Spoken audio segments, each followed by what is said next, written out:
Hello there, my very good friends. On today's wrestling news, WWE have released another 8 wrestlers. Backstage reaction to these WWE releases. We will tell you why some of these released wrestlers maybe knew this was coming. And we will also tell you when these released wrestlers' non-compete clauses expire. I'm Adam Wilborn. I'm Andy Murray. And this is the news. All right, it's another round of WWE releases to cover. Here we go again. 2 weeks since the last one. It was the 4th of November, wasn't it, when they released the last batch of wrestlers. They released 8 more last night. Fightful breaking the story, confirmed by Dave Meltzer of the Wrestling Observer. Sean Ross Sapp coming through with the scoop. Here's who they've cut. They're all from the main roster. John Morrison, the entire Hit Row stable. So that's Isaiah Swerve Scott, Top Dollar, and Ashanti the Adonis. Tegan Knox, Drake Maverick, Jackson Ryker, Shane Thorne, gone. Reason? Per John Laurinaitis, WWE's head of talent relations, in an internal email, budget cuts. Budget cuts. And we know when, the budget cut thing is applied as the reason, it's not a case of a hard up company trying to stay in business or anything like that. It's a very rich company that wants to get richer and a bigger return to its investors and everything else. We know the score with this stuff, we really do. So it's always a sucky thing to come on here and have to report on people losing their jobs. All of these people are main roster folk. Now, some of them, Drake Maverick, he's in the 24/7 division and stuff. Shane Thorne hasn't been on TV for ages. The last we heard of him, he was debuting like a Crocodile Dundee character or something in a dark match. Jackson Ryker has just disappeared after his feud with Elias. Elias has disappeared as well, hasn't he? What's going on? Hit Row have only just come up from NXT, and of course B-Fab was released 2 weeks ago. Now the whole group is gone. John Morrison looked like he was on the verge of a solo run after the Miz split, but Miz went to do Dancing with Ice. They cancelled the match. John Morrison, I believe, lost to Omos and Karrion Kross in 2 minutes on consecutive weeks. So he's had a crap time of it as well. Man, it sucks. It's a very talented group of people. Product of a lot of different things. A lot of reasons behind why they feel like they've needed to make 79 cuts, and they had too many wrestlers. That's undisputed, but they should have never done that in the first place. If that's the case, budget cuts is always a pretty egregious reason for these things, and here we are again, mate. Yeah, well, I genuinely haven't got the energy to rant again like I did last time. No point. 79, as you just said, 79 wrestlers released in 2021. Ridiculous. They already had a massively overinflated roster. I get that, but just the way they've gone about it, and some of the names there, it's especially frustrating for me. Hit Row, all right, you didn't want to do anything with on the main roster. I mean, I've even heard, and this is pure speculation, but maybe they were brought to the main roster so they could have the 90-day no-competes rather than the 30-day Sounds like Twitter gossip that to me. Regardless, if you look at people like Isaiah Swerve Scott and go, nothing we can do with you, I don't know what to tell you. He's, for me, looking at this list, another former North American champion that they have just... that's 4 of them or something like that this year. Looking at this list, John Morrison's more tenured, and he's someone that a lot of folk have been clamouring for. And just because Miz went to do Dancing with the Stars doesn't mean, we can't do anything with him, we'll just give him a shaman gimmick or whatever. And they tried that for a couple of weeks, but Isaiah Swerve Scott as Shane Strickland, and back in the day, his old ring name. What's that guy missing that you'd want in someone you can push and promote and be excellent at pretty much everything? I was as a babyface in NXT after a while, I was and then they had Hit Row, and I was like, oh cool, this works. They got the characters and everything down. It's a sucky situation, and the main point I would like to make about this is that often we come on and we say these people will be fine. They're very talented. There's lots of options. How many options are left? Now, AEW, that roster's huge. I'm sure Tony Khan will look at some of these people and go, I want you, come in, be good to the company, be good for the company. Tegan Knox is so good. Oh my God. She'd be great. Ring of Honor is no longer offering contracts. That's one less place to work. They've released everyone. There are fewer places for these people Impact to earn. and MLW and all the others can only take certain... Exactly. It's not just scoop everyone up. Exactly. The labour market has been flooded this year in particular. You would hope that this would result in a booming indie scene. Look at all these great people who are going about, but you can never be sure of that. It just sucks, and I feel bad for the wrestlers, obviously. Best wishes to all of them. Yes. I mean, I'm not going to say I'm not angry, I'm just disappointed, because I am still angry. but now it just sort of washes over me. Yeah, I came in today, Yeah. I just completely missed this story breaking overnight. You told me what we were reporting, and I didn't get wound up like I did with, the Keith Lee, that round of releases. I just sort of went, again, okay, right, who are we talking about this time? And to be fair, I thought, okay, and a few names aren't that surprising, as you alluded to, but god damn it, Tegan Knox and people like Isaiah Swerve Scott. Think about how, not to get And I'm not. Don't be one of those people, by the way. Sorry to interrupt. Don't be one of those people who say so and so should have been released instead of Tegan Knox. That's not a take either. Yeah, being trivial with people losing their jobs absolutely sucks. But poor Tegan Knox, what a crap 4 years she's had. Yeah. She's had the 3 serious knee injuries, stop start, out for a year a pop, basically. Comes back. Oh, well, Candice is pregnant, so we can't run that storyline back, which is fine. That's just fate, whatever, and we're obviously happy for Candice. Goes to the main roster, throwing together a tag team with Shotzi for some reason. Loses her first name. Yeah, loses her first name. I mean, to be fair, the tag team was pretty cool, Shotzi. But they had these contendership matches. They had 2 of them. Never got a title shot coming out of those. Tag team gets split in the draft, and now Tegan Knox gets released. Bollocks. Crap 4 years. Anyway. We'll talk more about it. There's a good Twitter question about this, so we'll get to that. And I'll fill you in on the backstage reaction. You can probably guess some of the backstage reaction to more of these releases. But per Andrew Zarian of the brilliant Mat Men Pro Wrestling podcast, one of his sources says that people who work for the promotion were, quote, blindsided yet again by the 8 releases.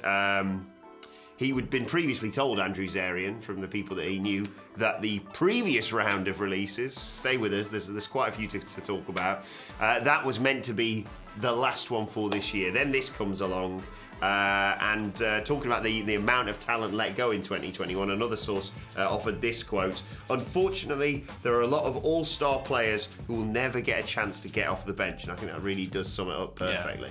Yeah, absolutely. I think we, when we discuss these stories, and we've done it more than we care to in 2021. Loads of rounds of releases. We try and incorporate every single aspect of this, right? So unquestionably an aspect of it is that they signed way too many wrestlers over the past few years and have more people than they can use and everything else. We'll discuss the budget cuts and their desire to make more money and generate more return for their shareholders, stakeholders, whatever the word is. I'm out of it. We've had a bit of a rush in the morning this office. It's just a sucky situation all around. Does sound like these things are going to become more commonplace as time progresses. But, I mean, again, you look at the list of wrestlers, and it's quite clear that from some of this, they just had no idea what they were going to do with these folk, right? Because there was people in the last round of cuts, like Keith Lee was being repackaged as the Bearcat. Karrion Kross was subjected to all kinds of repackaging storylines. BFAB had only just been called up. And now you've got people here like Tegan Knox, she's just been sitting around doing nothing, and she's still in her 20s. She's still a young wrestler. Hit Row have been on TV. They've stayed on TV. They were having a rap battle with Jinder Mahal, if I remember rightly, last week. That was a choice. And they were fanning around with Sami Zayn. They've been in segments with King Woods and stuff. It's... Again, there seems to be a disconnect between the creative and the business side of this company, and it keeps manifesting. It's getting harder and harder to like this company. Yeah, really is. We're gonna move over to another story here from John Alba of AdFreeShows.com. .com. Yeah, that's it. I've made up a punctuation mark there for a web address. John tweeted a couple of times last night, basically talking about the releases, saying that on Thursday evening, the wrestlers who were let go were informed sometime between 8 p.m. and 9 p.m. Which to me would be a bit of a bummer. That's when I go to bed. Yeah. I'd be like, oh, gee whiz, this is really a kick in the pillow, I guess. But John followed up with another tweet talking about how some of the wrestlers were told, like earlier in the day, that their travel plans for the weekend had been cancelled, and that may have led to some of them knowing what to expect, or maybe getting an inkling of things that were about to happen. So WWE obviously has SmackDown tonight. They have a house show in Syracuse, yeah, the place in New York, and they've got Survivor Series at the weekend. So perhaps some of them were booked for the house show, or even for tonight's SmackDown. But yeah, there you go. I mean, we've pretty much covered all of this already, haven't we? Yeah, I mean, it's one of those. I mean, some of them took it really well. Shane Thorne, I think I saw tweeting, "Oi, who gave them my number?" Funny guy. Like, it's a fair play for taking it so well. I think you're right. I think the moment you get that message, Yeah, what do you need me to be for the big, top Big Four pay-per-view? Oh, we won't be need you for that. Your travel plans will be cancelled. I think the writing's on the wall when you see that. Yeah. It doesn't excuse the fact that it's still awful. And the fact that, I read that as between 8 and 9, and I still think it's only John Laurinaitis. So I'm like, cool. So you rang 8 people in an hour? They must have been short conversations. Yeah. Hey pal, you're gone. Bye. Yeah. You won't put it past him, would No. you? You won't put it past him.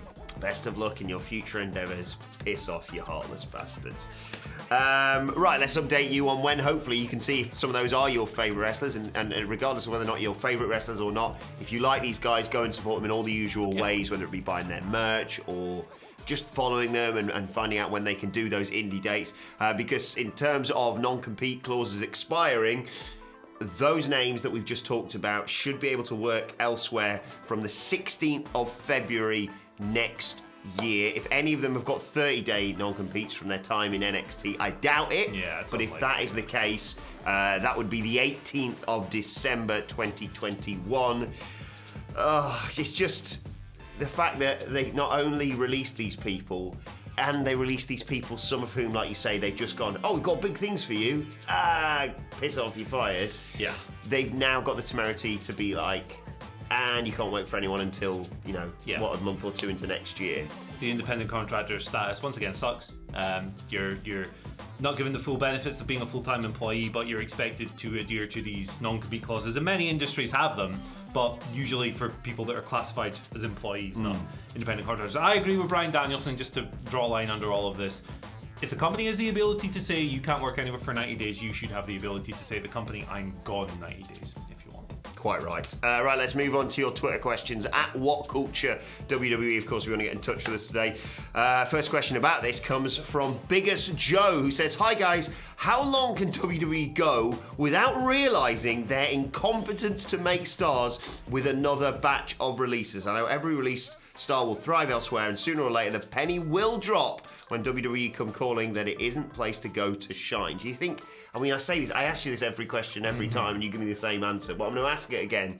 Will they finally, I don't know, maybe, I was going to say over the Christmas break, but they've got a bloody pay-per-view on the start of the year, but will they ever take a step back, take stock and go, something's not working here? No.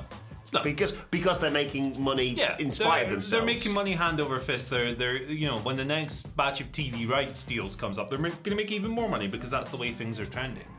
Even though ratings are not great and everything else, they're actually up on last year for Raw and SmackDown. But I digress.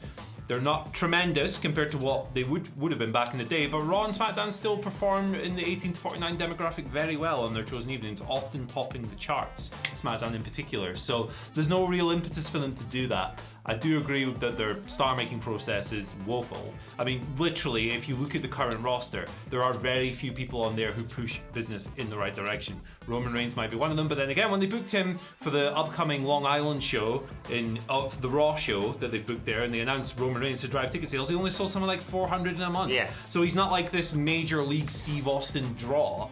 And it's taken a lot of goes to get Roman Reigns, right? And I sense with this character now, maybe his input, because it feels like everything else they've tried, the Suffering Succotash is one that everyone goes to. That was a long time ago. Roman and the Beanstalk. But dog food stuff. Yeah. What a load of bollocks. He's just come back and gone, why not just be an ass kicker? And they go, oh yeah, that might work actually. This actually suits they you. overthink really good. every problem that they've got, and like you say, regardless of whether they had a roster full of stupid gimmicks, they would still make inordinate sums of money, and still, I'm winding myself up again, Andy. I'm going to move on to the next question. They would still sit there and go, take the cork out. Oh, we need to cut, release you because of some budget cuts. It's just I really hate the idea that when someone doesn't get over as a star in this company, it's the wrestler's fault. Really love that. Because when you think about the dozens and dozens and hundreds really of people who passed through this system, really since WCW went out of business,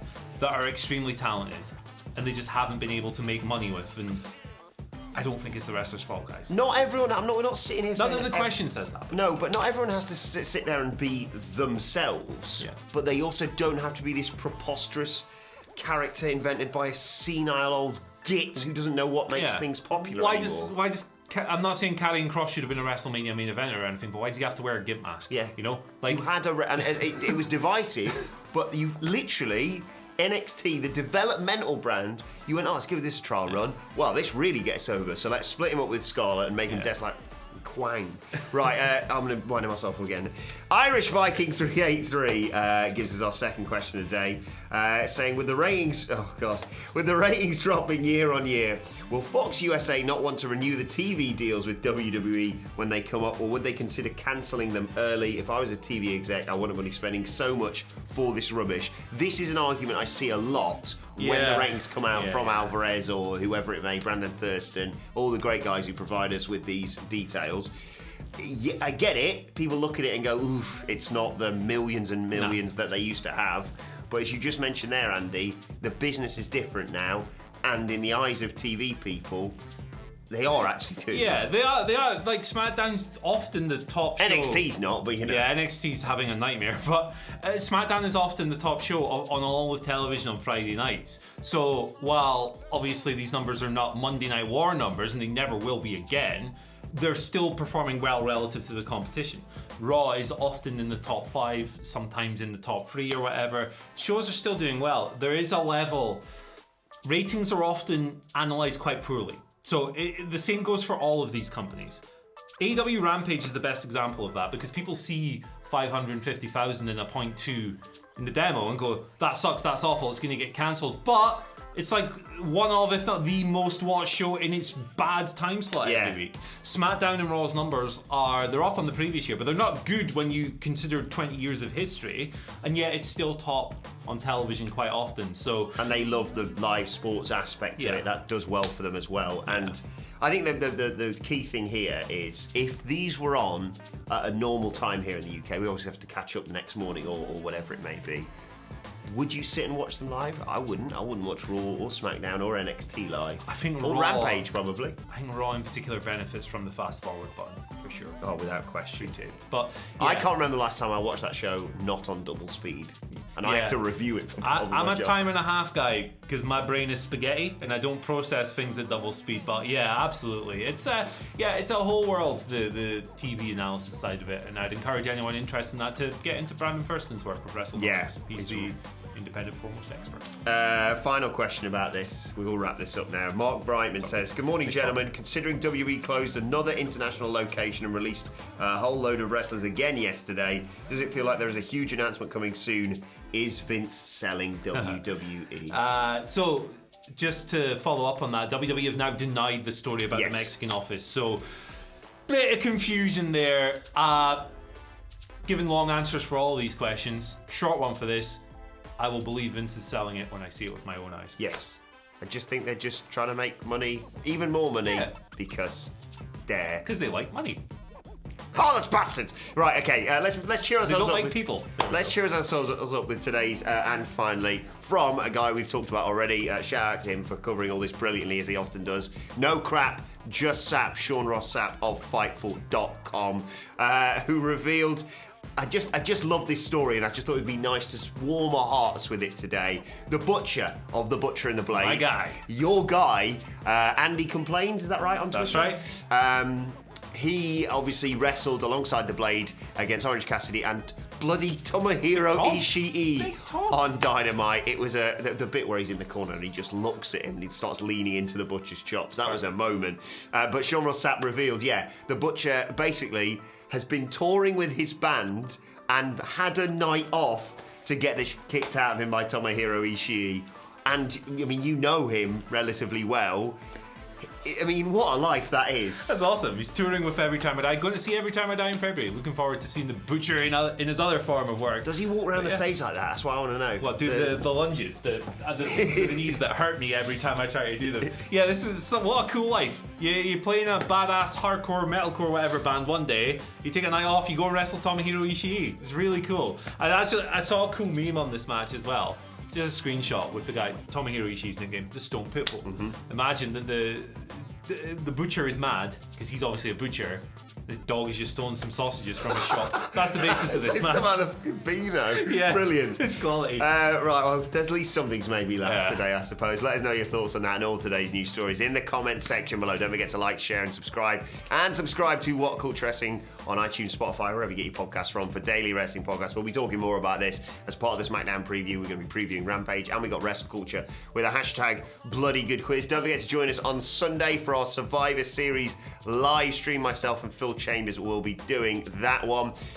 Plus, you can let us know your thoughts and Twitter questions on Twitter at WhatCulture WWE. Watch there, follow both of us. You can follow Andy Murray at Andy H. Murray. The H stands for Have a Nice Weekend. Yes, you can follow me at Adam Wilborn. People have started noticing it. Where is also a place you can donate towards this horrible thing on my face for Movember, which is all for a fantastic cause. Follow us all at WhatCulture WWE. But for now, my thanks to Andy Murray. Thank you for watching. Go and support your favourite wrestlers now. They probably need it most right now. Thanks for watching, and we'll see you soon. Spin.